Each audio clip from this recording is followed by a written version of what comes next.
Assalamu alaikum students. Now we are going to solve example number 1 of chapter number 8. ठीक है जी, example number 1 में जैसा कि लिखा हुआ है the following reaction was allowed to reach the state of equilibrium. तो इसको सॉल्व करने के लिए आपने काम करना है कि रिएक्शन लिख देना जी 2a plus b goes to product c. The initial amount means when time is equal to 0. तो A की जो इनिशियल अमाउंट है वो 0.50 है और B की जो इनिशियल अमाउंट है वो 0.60 है और C अभी इसके प्रोडक्ट नहीं बने। एट इक्विलिब्रियम स्टेट पर क्या होगा कि 0.20 moles of A are formed और 0.5 मोल B के बन जाते हैं और 0.15 मोल C के बन जाते हैं। तो क्वेश्चन ये है कि इक्विलिब्रियम कांस्टेंट आपने वैल्यू कैलकुलेट करनी है। तो फर्स्ट ऑफ ऑल हम एक काम करेंगे, ये जो रिएक्शन लिखा हुआ है इसकी इक्विलिब्रियम कांस्टेंट एक्सप्रेशन लिखेंगे, कंसंट्रेशन ऑफ C एंड concentration of A raise to power 2 and concentration of B। Then हम वैल्यूज़ पुट करेंगे इक्विलिब्रियम स्टेट वाली। तो इसमें जो इक्विलिब्रियम स्टेट पे वैल्यू जो है वो C की वैल्यू 0.15 और A की वैल्यू जो है 0.20 स्क्वायर और 0.45 द वैल्यू ऑफ B। ठीक है, तो इसको सॉल्व करने के बाद हमारे पास आंसर आएगा जी 8.3। Students next example number 2। ठीक है, इसमें देखें लिखा हुआ है nitrogen and hydrogen combine to give ammonia. तो हम यहाँ पे रिएक्शन लिख देंगे, नाइट्रोजन जो है वो हाइड्रोजन से कंबाइन करके अमोनिया बना रहा है, इक्वेशन बैलेंस लिख दी है। उसके बाद the value of Kc in this reaction is 6 × 10⁻⁻² at temperature 500 Celsius. तो इसको केल्विन में कन्वर्ट कर देंगे 273, तो ये आंसर आएगा जी 773 केल्विन। अच्छा, ये फिर नेक्स्ट लिखा हुआ है कि calculate the value of Kp for this reaction. Kp आपने कैलकुलेट करनी है। तो हम क्या करेंगे कि जी सबसे पहले तो हम फार्मूला लिख देंगे कि Kp is equal to Kc RT delta n। हमें जो है वो Kc की वैल्यू गिवन है, R की वैल्यू जो होती है वो हम खुद से लिखेंगे, आइडियल गैस कांस्टेंट है 0.0821 एटमॉस्फेयर क्यूबिक डेसीमीटर पर मोल पर केल्विन। और उसके बाद टेम्परेचर भी हमारे पास गिवन है। डेल्टा एन क्या होता है? डेल्टा एन जो हम निकाल लेते हैं, डेल्टा एन होता है number of moles of products minus number of moles of reactants. तो number of moles of products जो है वो 2 हैं और रिएक्टेंट्स जो है वो 4। तो इसका आंसर आएगा जी -2 मोल्स। अब हम इसमें वैल्यू पुट कर लेते हैं, Kp is equal to Kc की वैल्यू जो है वो 6 × 10⁻⁻², R की वैल्यू 0.0821, टेम्परेचर 773 केल्विन और डेल्टा एन की वैल्यू जो है वो -2 है। तो इसको सॉल्व किया तो इसका आंसर जो आएगा वो 1.5 × 10⁻⁻5। जी स्टूडेंट्स नेक्स्ट एग्जांपल नंबर 3 है। इसमें लिखा हुआ esterification reaction between ethanol and acetic acid was carried out by mixing definite amounts of ethanol and acetic acid along with some mineral acid as a catalyst. तो हमें solution जब इसको solve करना है तो हमें सबसे पहले तो इसकी इक्वेशन लिखनी पड़ेगी कि एसिटिक एसिड जो है जब अल्कोहल से रिएक्शन करता है in the presence of mineral acid catalyst तो ये बनता है ester CH3COO C2H5 and plus water. ठीक है जी, इसका H और इसका OH वाटर बनता है और बाकी एस्टर बन गया।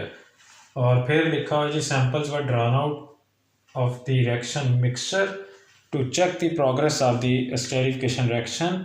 In one of the samples drawn after time t, the concentration of the species were found to be। तो इक्विलिब्रियम स्टेट के ऊपर उन्होंने कहा कि जी हमें जो कंसंट्रेशन ऑफ एसिटिक एसिड मिली है वो 0.025 मोल पर क्यूबिक डेसीमीटर अल्कोहल 0.032 मोल पर क्यूबिक डेसीमीटर, एस्टर 0.05 मोल पर cubic decimetre and water 0.04 cubic decimetre. तो केसी वैल्यू जो लिखी हुई है गिवन है हमें, ठीक है, तो केसी की जो वैल्यू स्टैंडर्ड है वो 4 आनी चाहिए।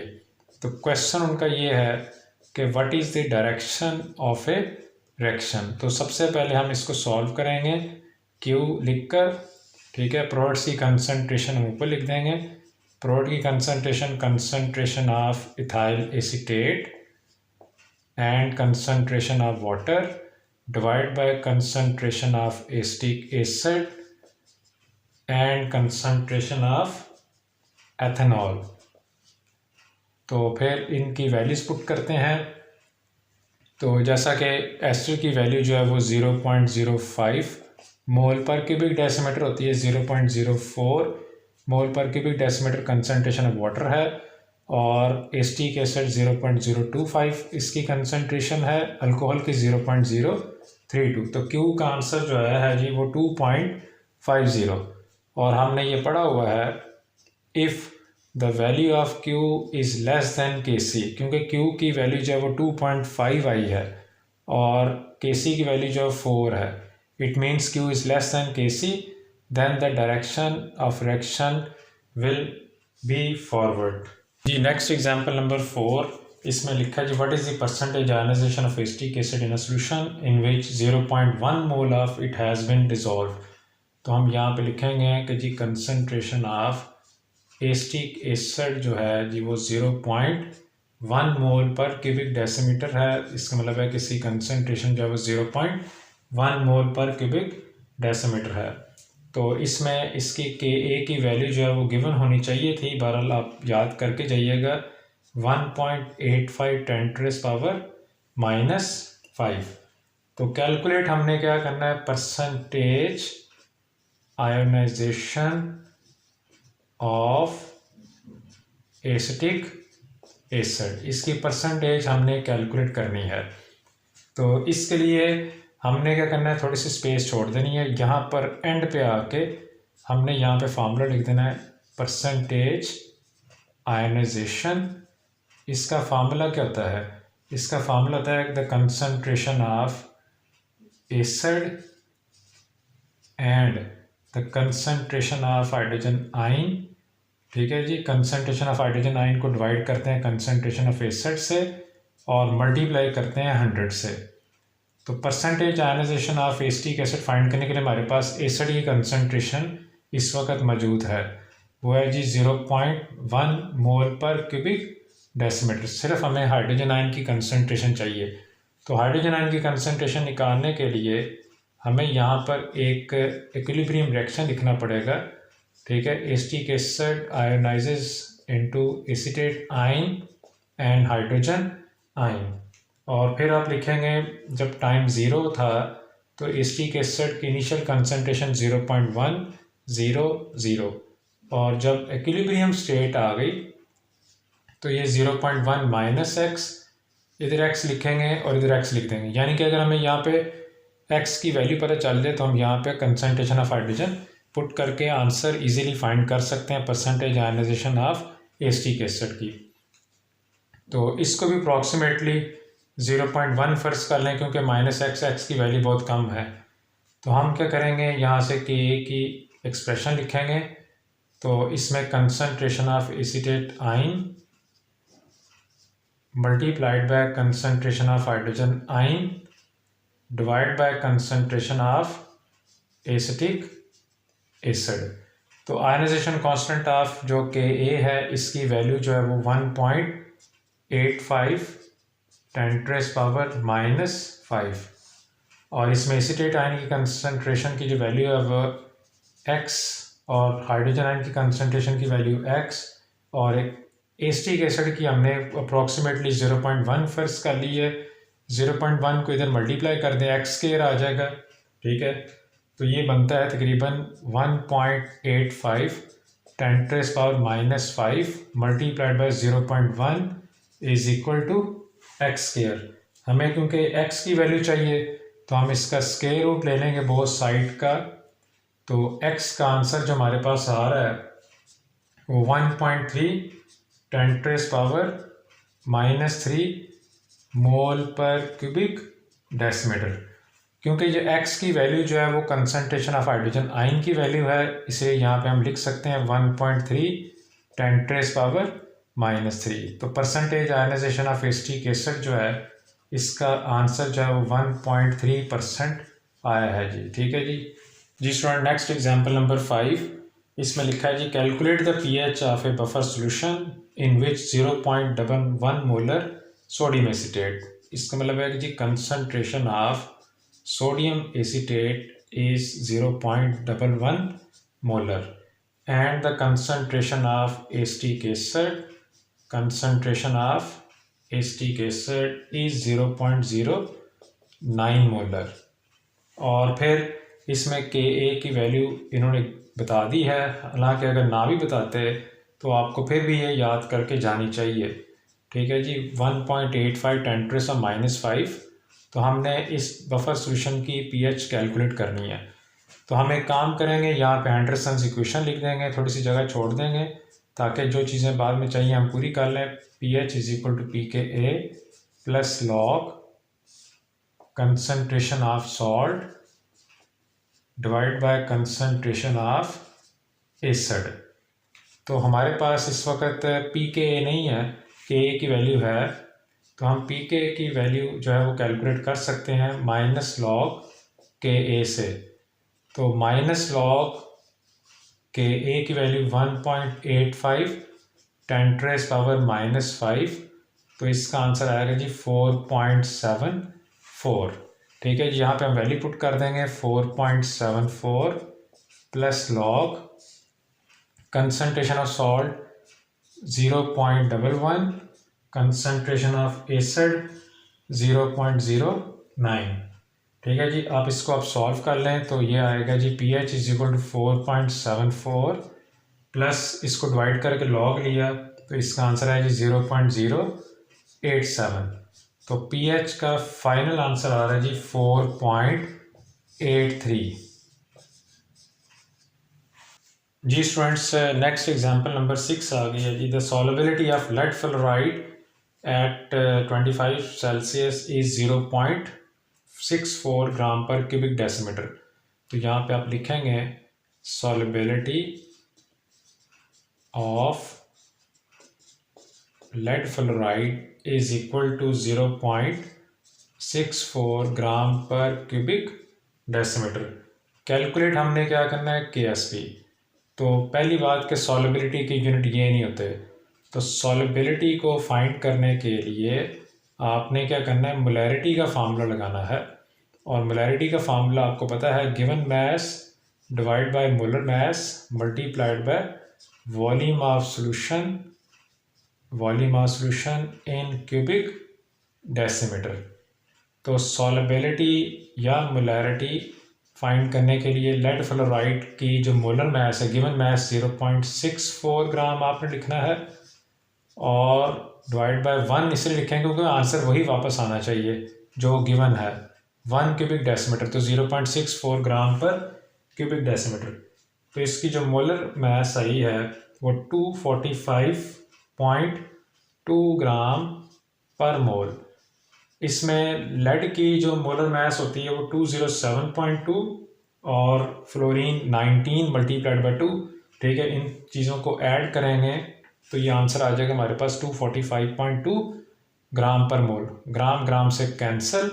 ठीक है जी, तो जो सॉल्युबिलिटी का जो आंसर आ रहा है जो हमारे पास वो है जी 2.6 × 10⁻³ मोल पर क्यूबिक डेसीमीटर।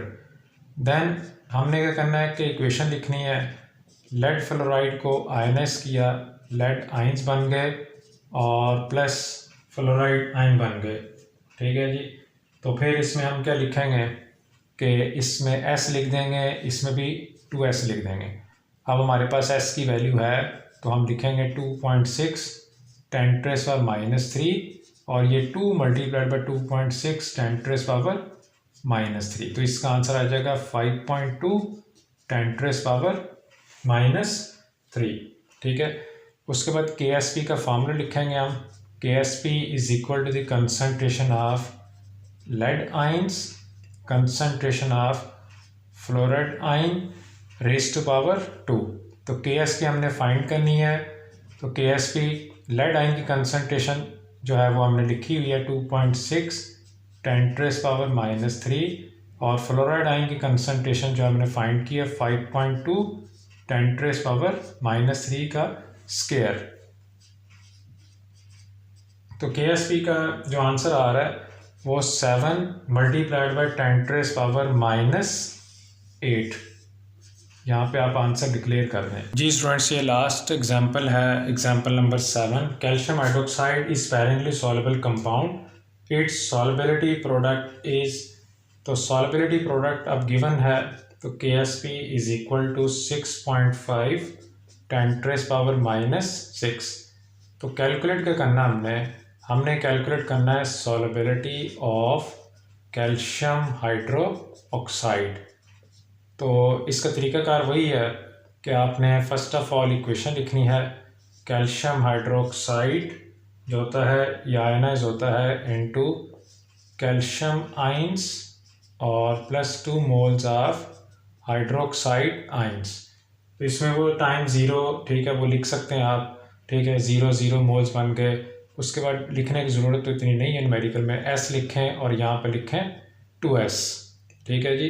फिर उसके बाद आपने KSP का फार्मूला लिखना होता है, जैसे कि हमने एग्जांपल नंबर 6 में पढ़ा। तो concentration of calcium ion and concentration of hydroxide आइन रेज़ टू पावर 2। तो KSP की वैल्यू हमारे पास है वो यहाँ पे हम लिख देंगे 6.5 10⁻⁻6 और कैल्शियम आइन की वैल्यू जो है वो S है और हाइड्रोक्साइड की वैल्यू जो है वो 2S का स्क्वायर है। पिछले एग्जांपल में S की वैल्यू हमारे पास थी, तो इसको सॉल्व कर लेते हैं। 6.5 10⁻⁻6 तो ये आ जाएगा जी 4s³, क्योंकि 2 का square 4s² multiplied by S 4s³। तो 6.5 10⁻⁻6 divide by 4 is equal to S³ S³ को हमने रिमूव करने के लिए क्यूब रूट लेंगे, ठीक है जी, बोथ साइड का। तो S सॉल्युबिलिटी का जो आंसर आएगा कैल्शियम हाइड्रोक्साइड की वो है जी 1.175 10⁻⁻2 और यूनिट लाजमी लिखिए मोल पर क्यूबिक डेसीमीटर, ठीक है स्टूडेंट्स, ये आंसर डिक्लेयर किया।